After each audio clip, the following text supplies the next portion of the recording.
Auzubillahi minasyaitanirrajim. Bismillahirrahmanirrahim. Okey, kita sambung kuliah yang berikutnya, kuliah yang keempat. Okey, pada buku biru ni kita lihat pada halaman yang ke-8 Pada halaman yang ke-8 kita lihat menentukan terbitan pertama hasil darab dua polinomial. Okey, so ni kita lihat pula apabila melibatkan pendaraban. Okey, so kat sini dia sebenarnya ada dua kaedah. Okey, ada dua kaedah yang kita boleh selesaikan. Yang pertamanya kaedah petua hasil darab dan yang keduanya adalah kaedah kembangan. Ni cara petua hasil darab, kaedah dia panjang sikit, susahlah. So yang ni kaedah kembangan, kaedah alternatif lah. Yang ni cara dia pendek. Jadi kita boleh pilih yang panjang yang pendek. Of course yang pendek lah. So saya akan terangkan dulu cara yang pendek macam mana. So tak susah, senang je. Okey, kita lihat bagaimana. So seperti contoh yang ada kat sini diberi, okey, persamaan dia y sama dengan x, lepas tu ada kurungan x tolak 1.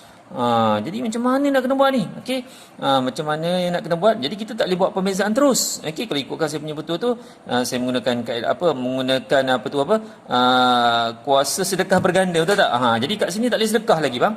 So apa kita kena buat? Kita kena buat kembangan dulu. So macam mana nak kembangkan? So x ini kita kena kembangkan macam biasalah. Awak dah belajar kembangan x, okey, darab dengan x dari x kuasa 2. So x darab dengan negatif 1 dapat x kuasa 2 tolak x.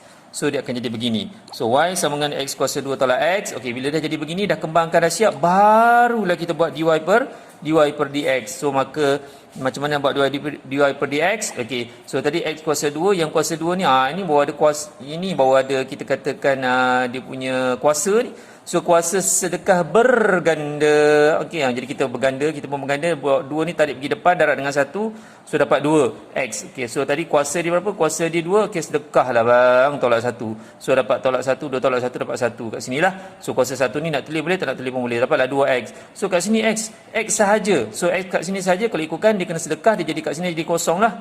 So x kuasa kosong, mana x kuasa kosong itu adalah 1. So dapat jawapan dia x tolak 1.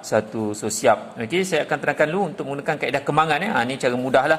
Okey, yang cara petua hasil tadi, kita akan pergi untuk kuliah yang berikutnya. Okey, so kita lihat pula contoh pada contoh 9. Okey, contoh 9, okey, diberi contoh. Bagaimana contohnya? Y sama dengan 2x, okey, kurungan x tambah 4. Jadi nak kena buat apa? Belum boleh buat pembezaan lagi. Belum boleh buat. Nak kena buat apa bang? Kena buat kembangan dahulu. So kita buat kembangan 2x, okey, darab dengan x dapat apa? 2x kuasa 2. Kemudian kita tambah dengan, okey, 2x kali dengan 4 dapat 8x. So y sama dengan 2x kuasa 2 tambah 8x. So di sini proses pembezaan belum berlaku lagi. Kita baru buat apa? Baru buat kembangan. Jadi lepas tu bila dah dapat kembangan begini, barulah buat pembezaan. Kita tulis dy per dx. Okey, dy per dx. So apa dy per dx dia? Macam biasa bang, kuasa sedekah berganda. So maka kat sini kuasa dia berapa? Kuasa dia 2. Dan kita gandakan dia. 2 kali 2 dapat 4x. Tadi dah kena sedekah 2 tolak 1 bang. Jangan sedekah banyak, sedekah 1 je, tolak 1. So dapat 4x. And then di sini dapat tambah. So 8x macam biasa. So kat sini kuasa dia ada, jangan cakap tak ada. Kuasa dia 1 kali 8 lah 8. And then x kat sini tadi dah sedekah, dah adalah 1 sedekah, 1 tolak 1 jadi kosong. Maknanya kat sini x kuasa kosong lah. So 8 x kuasa kosong tu adalah 1. So 8 darab 1 dapatlah 8. Okey. So ini contoh yang kedua. Contoh yang ketiga. Okey, contoh yang ketiga pun sama juga dalam situasi begini. Belum boleh buat lagi pembezaan, kena buat apa? Kena buat kembangan. Ni kita dah belajar dah proses kembangan macam mana. 2x kali dengan x dapat 2x kuasa 2. 2x kali dengan 3. Yang ni dia apa? Dia dah ringkaskan. So saya buat balik kat sini dapat 2x kuasa 2 tambah dengan 6x tolak dengan x tolak dengan 3. Ni yang saya buat pakai pen merah ni lah.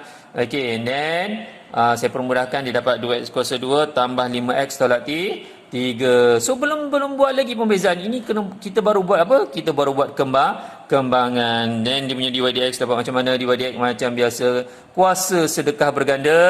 So kat sini kita ada 2 kita gandakan. Okey, 2 kali 2 4x. Dan kuasa dia kita sedekah bang, kita tolak 1 dapat 2x kuasa 1 lah. Kuasa 1 tu tak perlu ditulis pun, tidak apa. Okey, dapat 4x and then tambah dengan 5x kat sini. Kenapa 5x? Kerana kat sini tadi 1 kali, kat atasnya ada kuasa 1 kali 5. And then 1 tolak 1 jadi kosong. X kuasa kosong itulah 1, maknanya dapat 5 lah, dapat 5. So yang ni tak tak boleh sedekah bang, kuasa tak ada bang. Jadi pun boleh ubah dia tak ada kuasa, memang tak ada. So tak boleh. So negatif 3 ni tak jadi apa-apa. So biar jadi kosong. So dapat jawapan daripada 4x tambah 5. Ini contoh yang ketiga. Dan contoh yang keempat, kita lihat bagaimana pula dengan contoh yang keempat.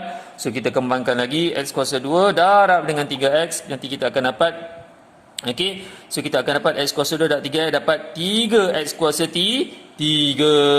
And then x kuasa 2 dapat darab dengan negatif 5 dapat negatif 5x kuasa 2. 2 darab dengan 3x dapatlah 6x. Dan 2 darab dengan negatif 5 dapatlah negatif 10.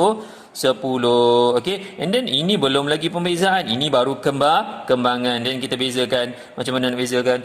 Balik pada kuasa sedekah berganda. Okey, kuasa sedekah berganda, ingat kena selalu bersedekah. Nanti sedekah nanti Tuhan bagi pahala yang berganda-ganda. Okey, so kita buat apa? 3 dapat 9x. And then kita sedekah ni dah 3, kuasanya 3, sedekahlah 1 bang. Jangan sedekah banyak, sedekah 1 cukuplah. Okey. So 3 tolak 1 dapat 2. So dapat 9x kuasa 2 tolak dengan, okey, 2 kali 5 dapat 10. 10 kita gandakan. Dan sedekah 1 dapat 10x kuasa 1. So dalam situasi ini 6x dapat 6. So negatif 10 tak ada apa-apa, jadi kosong lah. So dapatlah jawapannya untuk 4 contoh soalan. Okey, so ini saya terangkan untuk kaedah yang mudah dulu kerana dia ada dua cara. Apa dia? Kaedah pertuasi darab dengan kaedah kembangan. Saya fokus pada kaedah kembangan terlebih dahulu. Okey, so ada latihan pada muka surat 10 dan juga muka surat 11. Okey, ada 2 latihan. So saya minta anda buatlah latihan ini menggunakan kaedah kembangan. Okey, dan juga ini pada buku biru pada buku kuning pula saya minta anda semua tolonglah buat latihan pada halaman muka surat. Okey, ini buku kuning buku kuning pada halaman muka surat 3. Okey, muka surat 3 tolong buat latihan.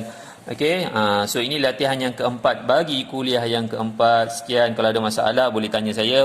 Sekian, wabillahi taufiq. Assalamualaikum warahmatullahi taala wabarakatuh.